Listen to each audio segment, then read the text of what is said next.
আপকি আদালতে film star Firoz খানের বিরুদ্ধে অভিযোগ হলো যে উনি সব সময় নিজেকে নিয়েই ডুবে থাকেন।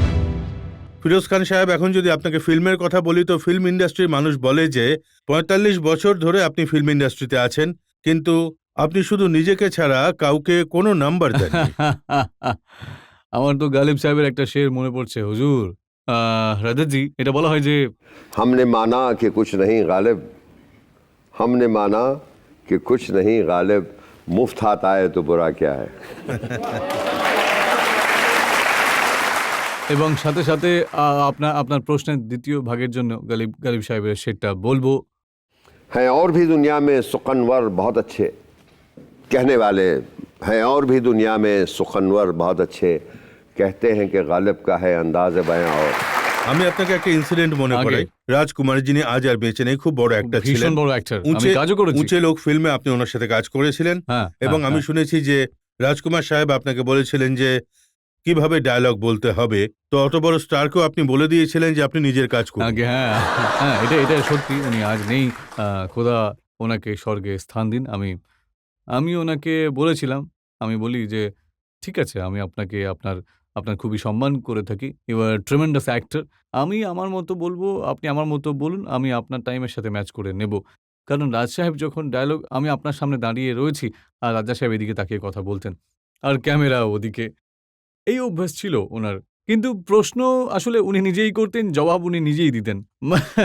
মানে অন্য অ্যাক্টরকে উনি দাঁড়ানো চেহারা দেখতে পেতেন। তো এটা একটা খুঁত প্রতিটি অ্যাক্টরের থাকে। প্রত্যেকের প্রত্যেকের কিছু খুঁত থাকে। Nobody is perfect. রাজাজি। কিন্তু এটাও কি সত্যি আপনার সাথে যে যে হিরোইন কাজ করতেন, সে জিনাত আমান হোক, হেমা মালিনী হন, মুমতাজ হন বা শ্রীদেবী, সবাইকে আপনি একটা কথাই বলতেন যে বড়ে খুব দিখতি হো, সবসে সুন্দর দিখতি হো? দেখুন, একজন মহিলা খুব অমূল্য আমার জীবনে। আর সত্যি বলতে আমি মহিলাদের খুব সম্মান করি, যেটা আমি মাকেও খুব সম্মান করেছি। কারণ মহিলা একজন মা হয়, একজন বোন হয়, একজন স্ত্রী হয়। আর ব আর মহিলাদের যে আত্মা, যে স্থান রয়েছে, আমার মনে হয় ভগবানের কাছাকাছি সেটা। This is what I feel. I serve my mother till the last breath. And আমি আপনাদের এটাও বলব যে আসলে যতই আমার নাম রোমান্টিক্যালি লিঙ্ক হতো আর সব হিরোইনদের সাথে, কিন্তু আমার প্রিন্সিপাল ছিল যে I used to flatter them, I used to make them feel good, say you are the most beautiful woman in the world. তুমি এরকম, তুমি ওরকম, কাজ ভালোভাবে করিয়ে নেবার জন্য। আর আমার লক্ষ্য এটাই ছিল যে গেট দ্য বেস্ট। আমি অনেক হিরোইনকে প্রেজেন্ট করেছি এবং they had looked the best in my picture. The dream girl for one example, Hema Malini. আ আমার আমার মনে হয় ওকে, মাই গড!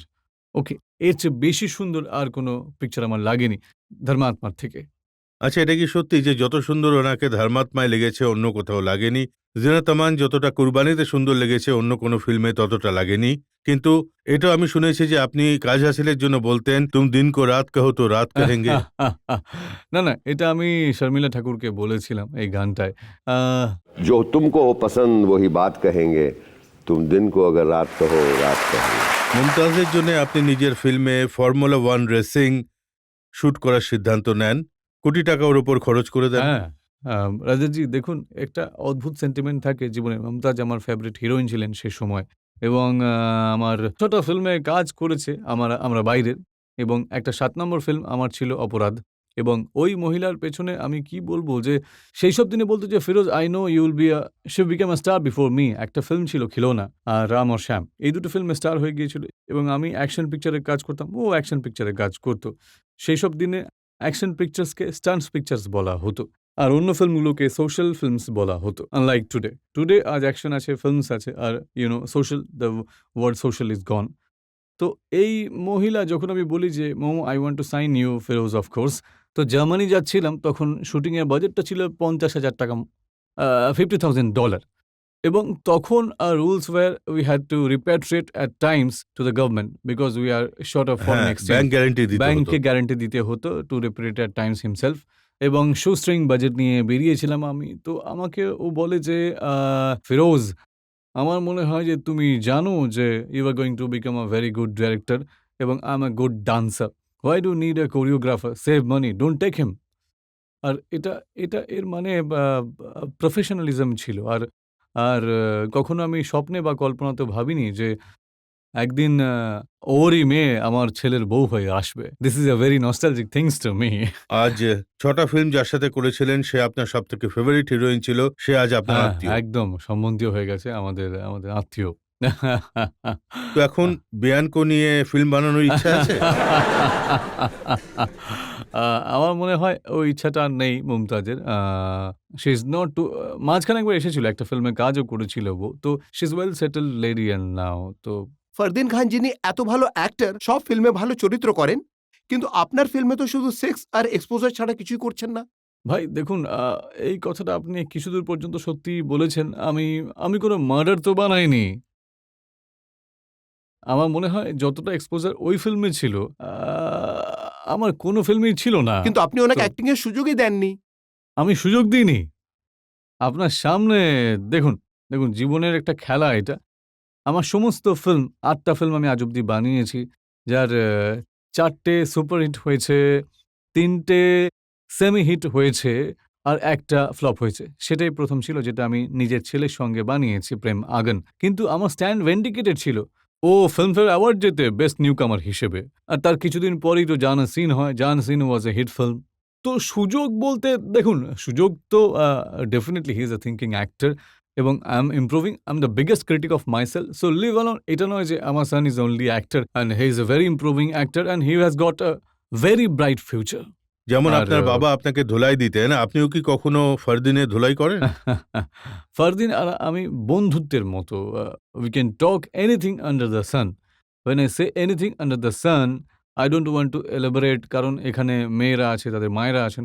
আমরা সব রকম বিষয়ে কথা বলি, মানে বাড়ির মতো। এবং আমার মেয়েও, শি ইজ বোথ গ্র্যাজুয়েটস, একজন গ্র্যাজুয়েট ইন আর্টস। আপনার কেমন লাগে যখন লোক আপনাকে কোথাও দেখে রাস্তায়, ইয়াঙ্গার জেনারেশন আপনাকে ফারদিন খানের বাবা হিসেবে চিনতে পারে? না, দেখুন, এটা কখনো ঘটে, অবশ্যই ঘটে। আর কখনো এমনটাও ঘটে যে ১০ ওর কাছে থাকে তো ৯ জন আমার কাছেও থাকে।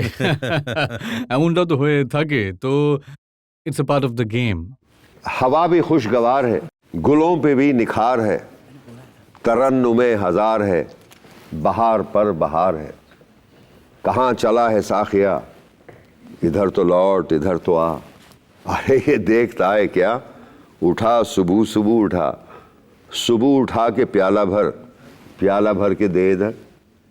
चमन की मस्त कर नजर, समा तो दे का बेखबर। ये काली काली बदलियां उफ़क़ पे हो गई अयां, ये एक हुजूम में मैं कशां है सूए मैं कदा रवां। ये क्या गुमा है बदगुमा, समझ ना मुझको ना तवां। ख्याल ज़ुहुद अभी कहाँ, अभी तो मैं जवान हूँ।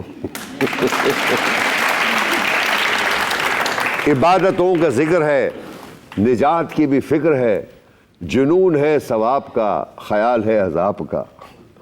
अजी सुनो तो शेख जी, अजीब शय हैं आप भी, भला शबाब और आशिकी अलग हुए भी हैं कभी। हसीन जलवरेज हों, अदाएं फित्न खेज हों, हवाएं इत्रबेज हों, तो शौक क्यों न तेज हों। चलो जी किस्सा मुख्तसर, तुम्हारा ही नुक्ते नज़र, दुरुस्त है तो हो मगर अभी तो मैं जवान हूँ।